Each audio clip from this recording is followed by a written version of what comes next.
Now the Premier League is over.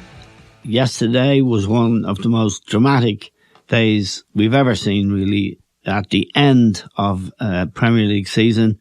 Manchester City are the winners. They were a point in front of Liverpool. But for quite a while in the second half of the games, Manchester City looked very vulnerable.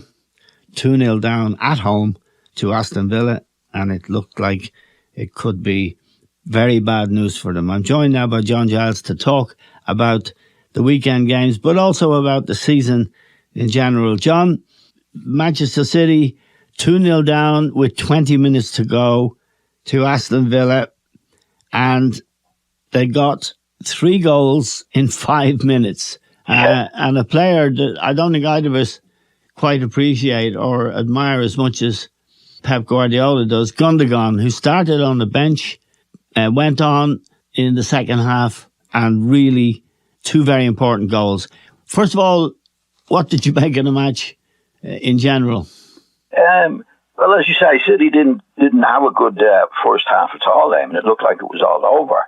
But this is part of the dramatic season we've had. Yes. You wouldn't have put a two bob on City winning the game. You say Gundogan came on, and Gundogan's got a free transfer, by the way. Yeah. And he has scored some valuable goals for him, but I wouldn't be a fan of his. In fact, just amazing. I misled you and our listeners. He didn't come on for the second half. He didn't come on until the 68th minute, which is they're 2 down, they're in trouble.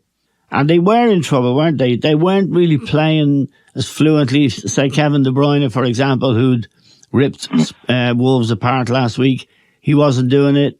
They brought Sterling on earlier, who I did feel had an impact. But it was looking like one of those days, wasn't it? Oh, yeah.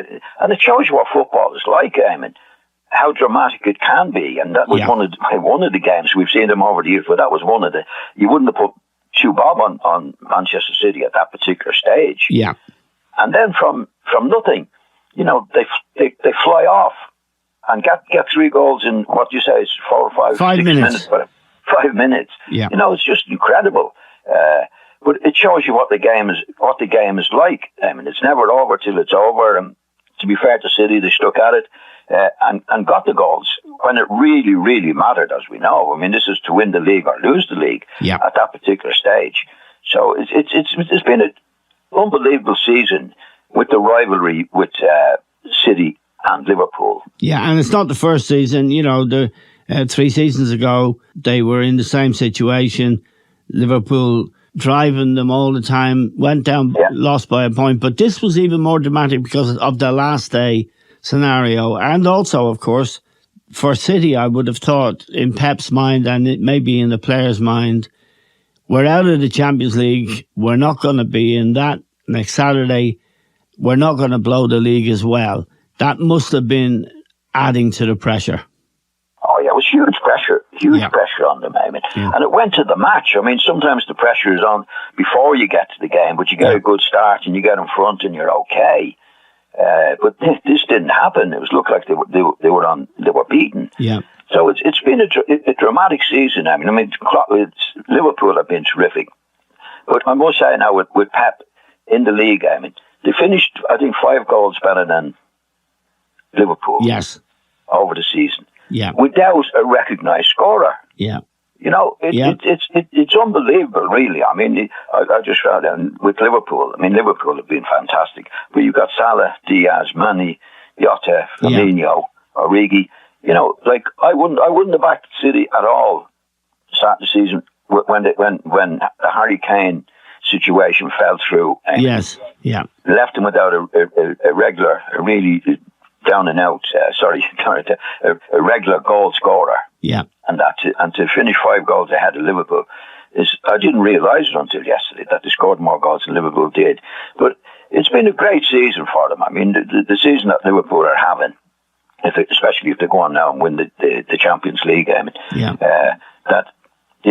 glad to have the 2 of them. Yes. With the competition that they provide and the games they provide and the drama that they provide over a season. It's amazing. You've been around a long time, John. I have too. But looking, I mean, people are saying, and I feel it myself, although I question myself as well about it, people talking about the best Premier League ever and the two best Premier League teams ever. Yeah.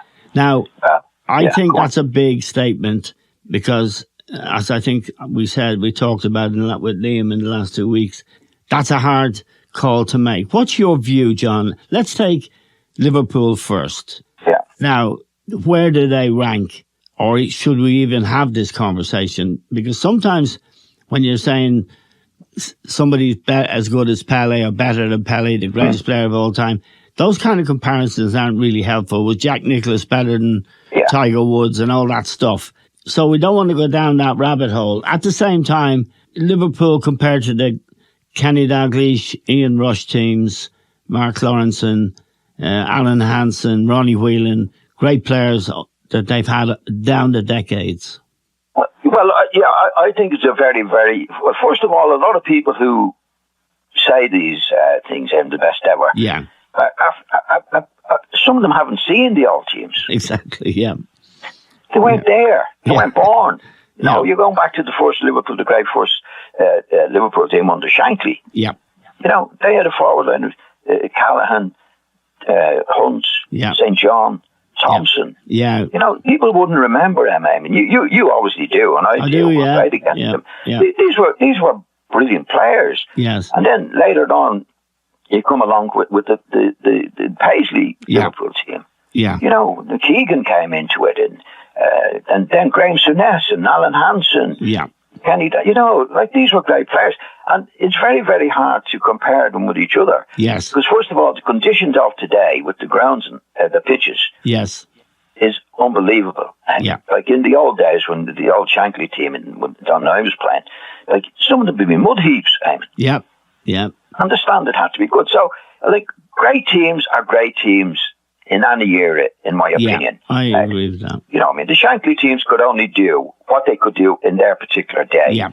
And they were great players and great teams. Yes. And then Bob Paisley comes along with it, you know, and does. So it's very difficult to compare them because a lot of people who are doing the comparisons at the moment haven't seen the old teams. Right. They don't know what they're talking about, in other words. It's hard to, it's hard. I mean, there's a lot of, these are a long time ago, but these were the great teams of their day and the great players of the day. Yeah. And I've always felt the great teams of years ago would be great players today. You know, you've got the really great Pelé and these guys. I mean, you know, like these were great players playing in the conditions that today would be a dream for them. Yeah. So you have to take what great players were great players. Liverpool team of their great team, and so the Liverpool team of the past. Yeah. You know, and it's very, very difficult to do it. I mean, if you ask me to pick the great teams of my time and when I played against them, I'd find it very, very difficult to do so. Yeah. Because they were great players. I mean, people remember, say, Graham Souness, Alan Hansen, Kenny Dalglish, Ian Rush. Would they be able to play today? Yes. You know? I think when I see Graham sometimes on the television, I think he fancies himself. I don't think he'd accept that he couldn't get in the present Liverpool side. Let me ask you another question, which I think is easier to answer. The general strength of the Premier League now, I'll give you my own opinion first, which is that it is much stronger than it's ever been, much richer in terms of the quality of football. For the arrival of so many South Americans and European players, it's a much deeper league. Somebody like Wolves can go to Anfield and give Liverpool a big shock yesterday. And to be fair to Aston Villa, they put it up to Manchester City. Would you agree that it's stronger, more good players, more depth? Yeah, there's certainly more depth in them. Now, we have the great players anyway. You know, if you go with, you know, Manchester City, Liverpool, for example. Yeah.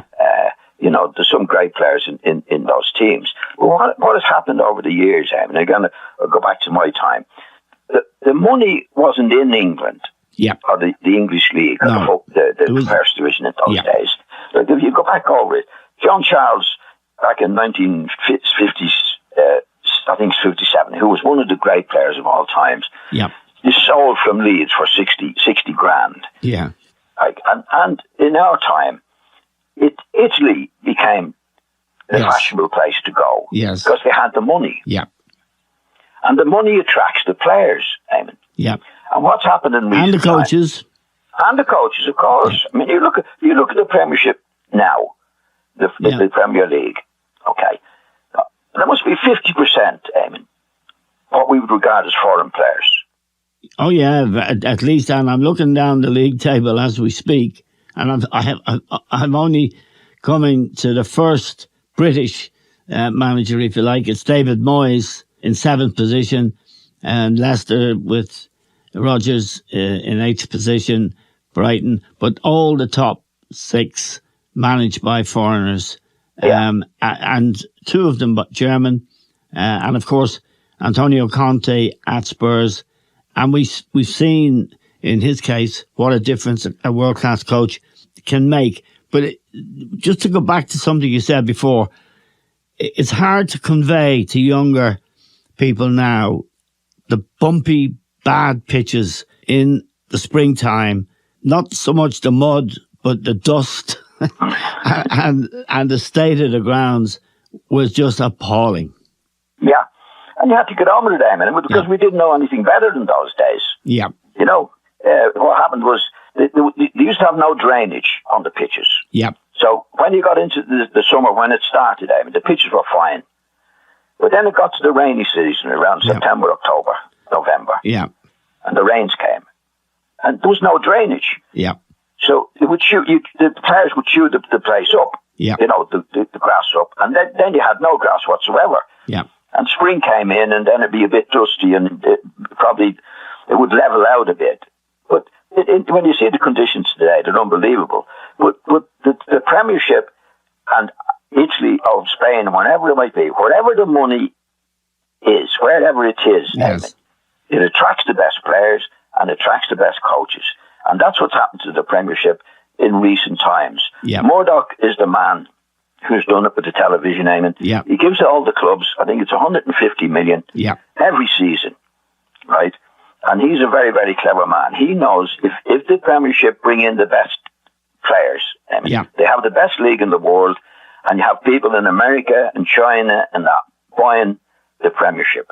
Yeah, absolutely. And I should point out for the record that Rupert Murdoch doesn't own Sky anymore, but he did when they got involved in the Premier League. And that really was a transformational moment for the game in terms of, as you say, selling it to, there isn't a village in the world anywhere that wouldn't have access to it or doesn't want access to it. Let me ask you about your own club, Leeds, John. 4th from the bottom. They escaped with a good win at Brentford yesterday. Brentford have been going really well. But Leeds went there with their new manager, Jesse March. They got the result they needed. It's been a narrow escape. And I know that you are not an emotional type of man. You're not likely to be sitting there with your Jurgen Klopp mask on.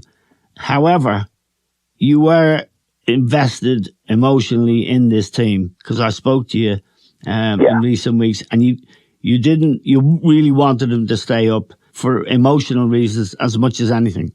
Well, as you know, Eamon, I was 12 years at Leeds. Yeah. And I had a great time there. The supporters were great.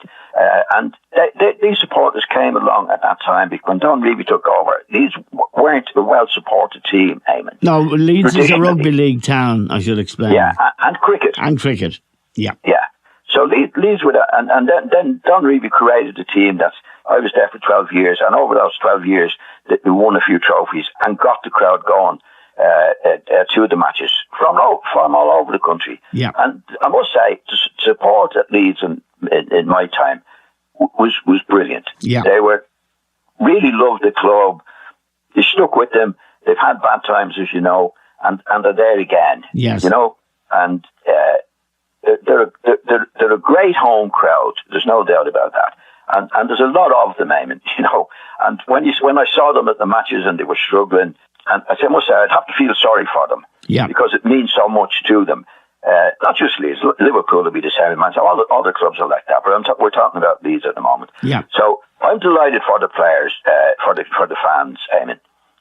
They have done it. They stayed up. Now they've got to get a grip of the whole thing and try not to get into the same situation again, because the crowd they have are fanatical for Leeds. Let me ask you about Marcelo Bielsa. He got them promoted. He got them playing an exciting and daring kind of football. Some people thought it was reckless, but he did it, and they gave him the boot, and they brought in an American, Jesse Marsh. Tell me about that. Well, I'm sorry that he was sacked, Eamon. Yeah. I think he did a great job. Yeah. And he didn't spend a lot of money. No. He didn't have the funds that some of the big clubs had, and he got them from the time he went. His first year, he missed out in the playoffs. Then they got him up, and then they finished seventh. And I thought he was badly treated, to be quite honest. They were having a bad time, but he didn't spend much money. He didn't have a big squad, and I think there was 3 of his players, his main players, were injured. Yeah, Phillips, very important, and Bamford, the centre forward, the goal scorer. Yeah.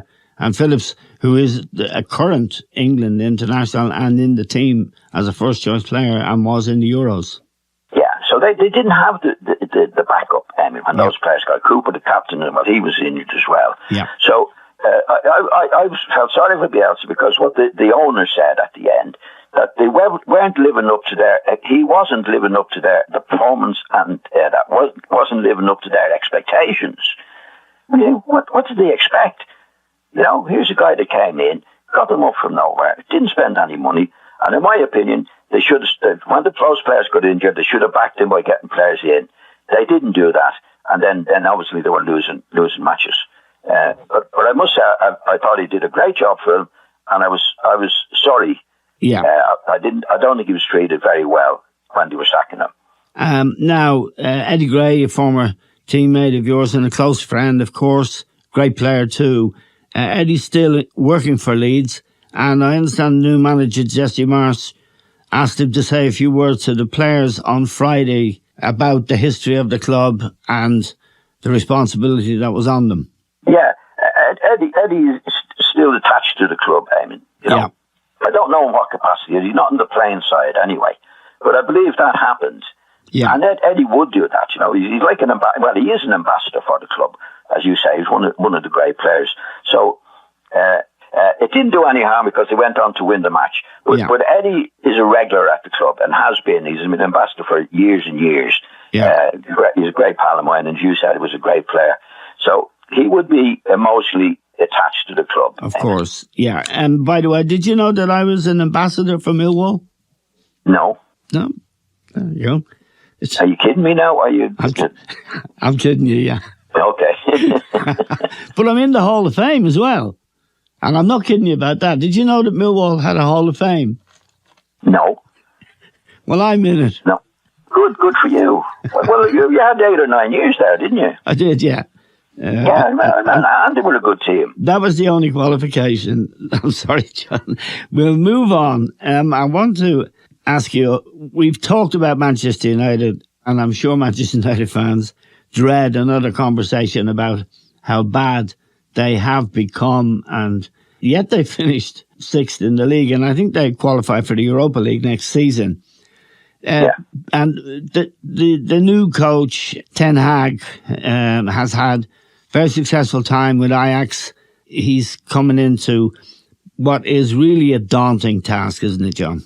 Definitely, I mean, one of the huge clubs in the world, Manchester United, and for them to be in the position that they've got themselves into now is dreadful. Yeah. So they do need a good character in and a top-class manager to do it. Yeah. I think if he is what Manchester United supporters hope him to be, I don't think it'll take him the 6 years that the present interim manager talked about it. Right. Yeah. I really don't. I mean, they have the financial backing to get players into the club, plus what they have. You know, well, I don't agree with you, John. I'll tell you what's interesting. First of all, I don't think they'll make the money available. Secondly, I think the players, the make the difference players, don't want to go to Manchester United anymore. It was once the destination of choice for great players, as you know. but Mbappe and Haaland, this new generation of outstanding players, they wouldn't even think about going to Manchester United. And that is a problem, isn't it, for a new coach for whom the expectations are very, very lofty? But that's a good point, Damien. But I don't think it'll take that long for the players who see the potential there, and if the money's going out to them. Yeah. I really don't. I think it'll take 2 years at least to get on the move. Yeah. But I think once they get on the move, I don't think it'll take the 6 years that people are talking about. I mean, you have to go back to Ferguson's time, when he took over. Yeah. Right?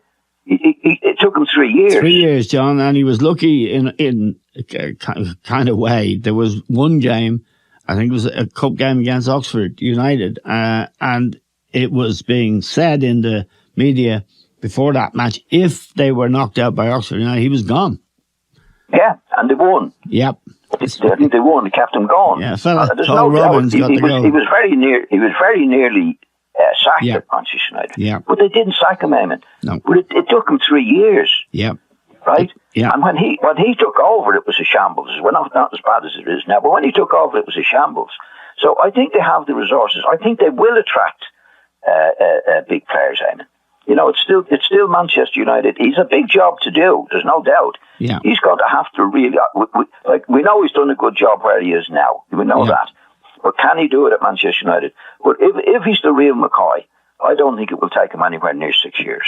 Okay. But if you look at this present situation at Spurs, Eamon. Yeah, well, I was just coming to Spurs, John, because with Conte, it kind of proves your point. Yeah. Like he's only there 3, 4 months, 5 months. Yeah. He signed a couple of players. I think he signed 3 players. They've been good players, but they haven't been big. They haven't been big signings by any means. No. But look what he's done with them, Eamon. Yeah. The same players. Yeah. You know, you get a good manager, and if this guy is as good as he's supposed to be, I don't think it'll take him anywhere near 6 years. Right. Now, the question of Manchester City and the Champions League, John, they failed repeatedly, and Pep has failed at Bayern and indeed at Manchester City to win the Champions League. Is there any significance for you in that, or is it just one of those things? I think it's just one of those things, Eamon. I personally don't put as much importance on the Champions League as the Premier League. Yeah, well, that's what Pep said on Friday. He said winning the Premier League is tougher, and he ranks it above winning the Champions League, which I don't agree with, but I can see where he's coming from. I can see where you're coming from. I agree with him, Eamon, for what it's worth. Well, it's worth a lot, John. Yeah. Well, if you go over it, they're playing 38 matches, Eamon. Yeah. In the Premier League. That's 38 matches. You don't play that many matches, and against some of the opponents of the quality that you have in the Champions League. Yeah. Do you know what I mean? Yeah. Like, don't forget, Chelsea won the Champions League last year. Yeah.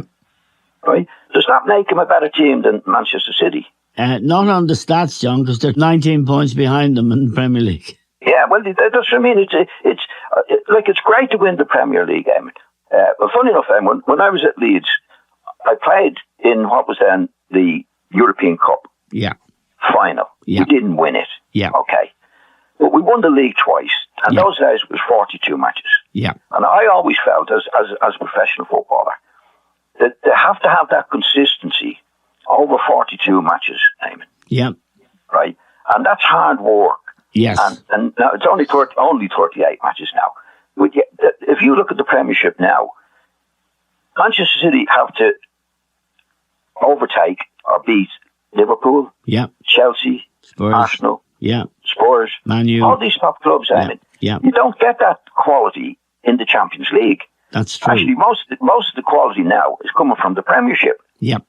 Now, that's only my opinion, of course. But I wouldn't rate Guardiola or anybody on not winning the Champions League. Okay. No, that's interesting. No, it's interesting, and I think I kind of agree with it when you put it that way, except in his case, he went to Germany, to the club that is all-powerful. It has just won its 10th successive Bundesliga, and they failed in the Champions League. He's come to the wealthiest English club. He's been there 5 seasons, I think, and he hasn't won the Champions League. And the other 2 coaches who were there before him at City, they both won the Premier League, because with City's resources, John, it would be hard not to win the Premier League. If they, among the players they left on the bench yesterday in their hour of greatest need was the £100 million man, Grealish, which is extraordinary. And in this morning's papers, the first guy out in the town, Jack Grealish, with a pint, saying we stayed out until 3 o'clock in the morning. So maybe there's a connection there. Well, he paid that money for him. I mean, that's one player. Yeah. But you have to take his overall record. I mean, that's 4 years out of 5 he's won the league. Yeah. And it's the hardest league in the world. I mean, there's no doubt about that. You know, when he was at the German league, I mean, they went into the didn't win it with them. He won it twice with Barcelona. Yeah. Barcelona. I just don't see it as the thing to win. No, I really don't. I'd rather win the. I'm on top now as an ex-pro or when I played for him. Yeah. I'd rather win the league because it's week in, week out, and in the Premiership now. Yes. They've got maybe four of the 5 of the best teams in Europe. Yes. Yes. And you're playing them. You have to play them twice a year. Yeah. I mean, if you look at his record from yesterday, I mean, what's he got? 93 points, Eamon, or something. Yeah, 93 points. Liverpool 92, and the next on the list is Chelsea with 74. And 74 won the Champions. They won the Champions League last year. Yeah. So, I mean, that's only my take on it. Other people say, well, you have to win the Champions League. Well, Chelsea did it. But were they a better team than Liverpool or Manchester City last year? You know? Yeah. I think the point is well made, and I think it's a very interesting debating point. And essentially, I agree with you for this one reason in the moment we're in, is that the teams around Europe, John, in Spain, Italy, Germany, are weak. Yes, that's the point I'm making them anyway, because the money is attractive to everybody club, and the Premiership have that, so they actually attracting the best players in the world now. And if you have to win the Premier League now, you have to play against all these terrific teams, and players. Yes, you know. That's my. I don't want to bore you with it, but that's my take. I don't think you're boring anybody. Now, what I want to do finally, John, because we're going to be speaking to Liam tomorrow, who was unavailable today, and he's going to give me his Player of the Year and his Coach of the Year, and I'm going to give my own Player of the Year and Coach of the Year. Yeah, and I'm sure our listeners will be interested. Your Player of the Year, John? I would go for Salah. Right. From Liverpool, I think he's been fantastic. I think Liverpool have been fantastic, you know. I mean, City just pipped them for the league, and they're in the Champions League, and they've won I mean, they've had a great season. Yes, and he scored. I don't know when he got. He scored 23. I think he got one yesterday. I think he scored 23. I think Son of Spurs pipped him. He scored 24 and wins the Golden Boot. But Mo Salah, although in Salah's case, since the African Cup of Nations, where he and Mane both had to go, and both their countries, Egypt and Senegal, got to the final, there was extra time in the semi-final and the final, and I think since Salah's come back from that, it was quite a draining experience. He hasn't quite been as effective. No, he's too many games, Eamon. Yeah. You know, the players are only human. There's too many games and the travelling and all the various things that Salah had to do. Yeah. But if you look at the season if we go over the season, which we're talking about, I mean, for Liverpool to be doing what they're doing, and he's been the main man as far as the goal scoring has been concerned, and the making the goals. So that'd be my choice. Right. Now, your Coach of the Year, John. Well, again, I'd have to go for Conte. At Spurs. He's able to show in a major way what can be done when you have a good manager. Yes. Spurs were going nowhere. Yeah. Manchester United are down and out at the moment because they haven't had a manager for 4 or 5 years. But he was able to show with a group of players, Eamon, getting a grip of them, getting it organised, getting the spirit right, doing all the things that you need to do. And he's proven it before, as we know, in the past. Yeah. But coming to Spurs, where it's not easy with the Daniel boss Levy, there, yeah, to do, and he's shown that it can be done with the same players. I know he's got a couple of players in, but he hasn't spent big money by any means in doing so. Right. So I'm a big fan of his anyway, Eamon, but I would go for him this year on what he's done with Spurs. Now, there was other great managers, Klopp doing what he did, Guardiola's doing but he hasn't had the resources, and he's had to do it on the run. He hasn't had much time to do it. But the change that he's made in them to qualify them from the Champions League, I think is a brilliant job.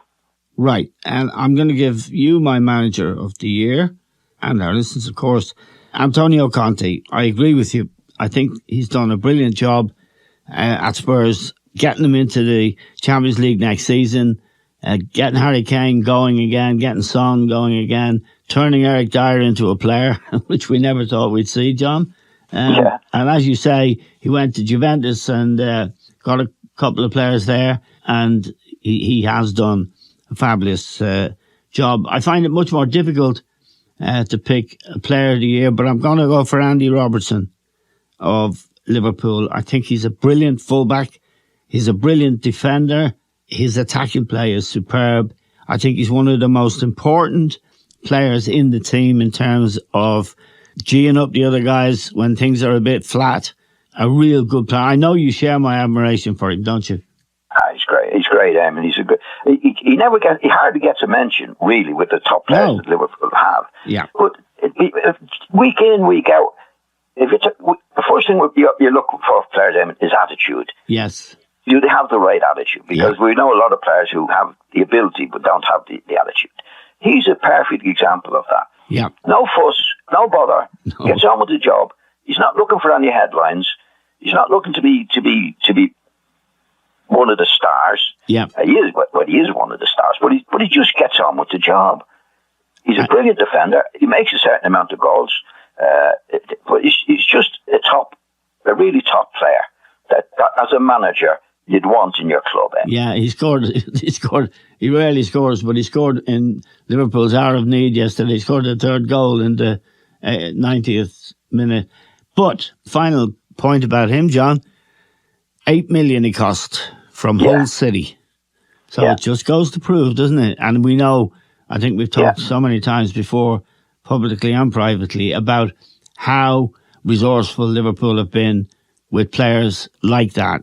Brilliant, Eamon. I'll tell you just there, Eamon. I think the fee was so low that I think it was in his contract and some of the other players' contracts that if they went down, right, that's right, they could go for. I see somebody else did. Harry Maguire. Harry Maguire went, didn't he? Yeah. To Leicester at that time. If the paper, so that was a great move. If the Manchester gossip is right, Harry can go back for 8 million as well. But that's not You're fair. You're being cruel now. I am, yeah. Anyway, John, thank you very much for joining us on the stand all through the season and giving us the benefit of your unique wisdom. We're very grateful to John Giles.